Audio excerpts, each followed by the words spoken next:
For Krumer Media's Mining Weekly, I'm Leandi Korfer. Aiden Choles, co-founder and managing director of the Narrative Lab, joins me in studio to discuss humanity in the workplace in the light of the violent strike at Lonmin's Marikana mine in Rustenburg and the labour conflict that followed. Welcome, Aiden. Thank you, Leandi. My first question for you is just what is meant with humanity in the workplace? Okay, so over the last 6 or 7 years, we as a Narrative Lab have been running projects in the mining sector where we've gone in and captured narrative from people who work in mining houses, employees and management, narrative about their experiences in the working environment. And we've looked at various topics like safety and organizational culture. But what we've found is as we've listened to those hundreds and hundreds of stories, besides the themes around safety and organizational culture and leadership, there's another theme that is coming through those stories that both stories throughout the organization are telling us. And we're picking up on this, that there's a growing sense around the lack of humanity that people are experiencing, not only in the mining sector, but in many other sectors as well. But there's been quite a bit of work we've done around understanding the stories people have to tell in the mining sector. They will share stories with us that mark, for example, a lack of respect, an experience that they've had where a relationship has broken down or where communication has been a problem. And those stories ultimately have been kind of coming together and converging on what we're calling humanity in the workplace.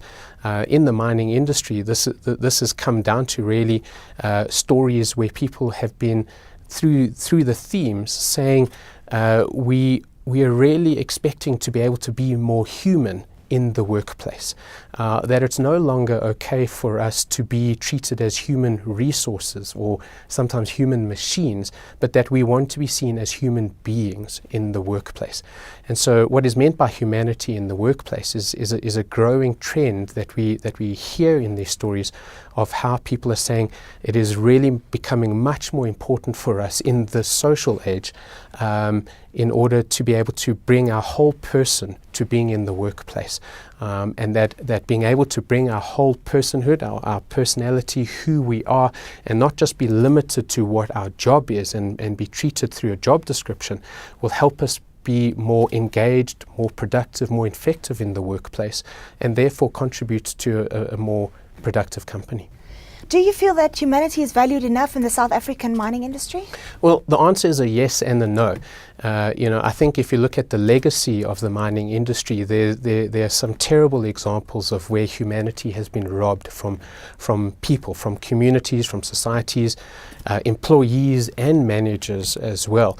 So when you look at the balance of history, the answer is no, but there is a growing move in the mining houses to take humanity more seriously, and that comes through themes and processes where taking a greater interest in safety and people as the number one resource. Those things are changing. So we're seeing a growing increase in the awareness that mining companies have around humanity and how important that is in terms of unlocking productivity.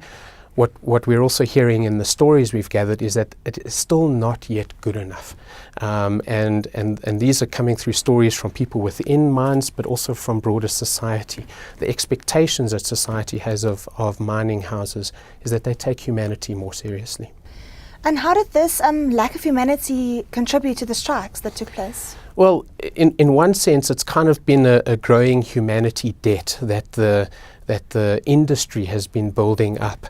And so it's not a direct attributable cause, but on one level, what we've seen happen is that the events at Marikana were a bit of a symptom of an underlying cause, where the industry as a whole, in terms of engaging with and understanding the humanity of people both within and outside the organization, has created this dehumanizing debt, so to speak, that has been a contributing factor to Marikana. And so that's what we've seen is that the spring there, so to speak, has a link to humanity in the workplace. And then just lastly, how should the mining industry move forward?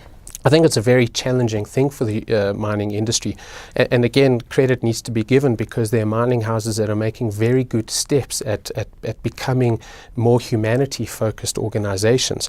The challenge is how much more they're going to have to do this, because there's quite a tussle within mining corporations at the moment. Is what is their purpose? What is their reason for being? On one hand, they need to extract ore out of the ground. They need to deliver shareholder profit and value.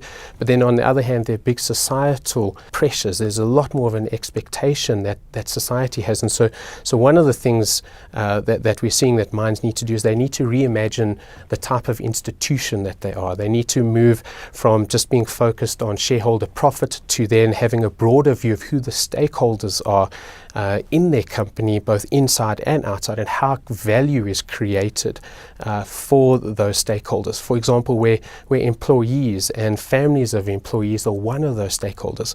Another interesting development we've seen is how the environment is a living stakeholder in the mining sector. And so reimagining the institution to creating more stakeholder value cycles is one of those things that we see needs to happen. And another thing that needs to happen is that the relationships between employees in mining houses need to be looked at. We hear many stories, story after story, of how relationships have broken down. The typical industrial age relationship is of a manager and employee, where the manager tells the employee what to do, instructs, and there's no discussion, there's no conversation, there's no negotiation around that.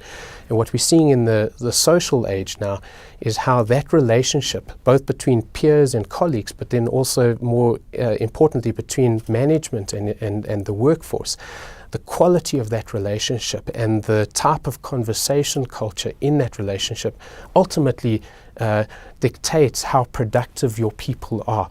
And so that's something that we think needs to be healed. The relationships and conversation culture needs to be paid more attention to. And then the last thing that we see needing to happen is that individual workers, whether people in management or just general employees, need to develop an individual awareness of how they have inherited a dehumanized persona in the workplace. It's a very challenging aspect for managers because they're expected to be someone else other than themselves in order to get a job done. And then employees also need to be aware of how they have just accepted the dehumanization through all the various pressures. And that's one of the things I think we're seeing now with the kind of mining protest spring happening in the sector at the moment, is that workers are now rebelling against the dehumanization that they've let themselves also be subject to.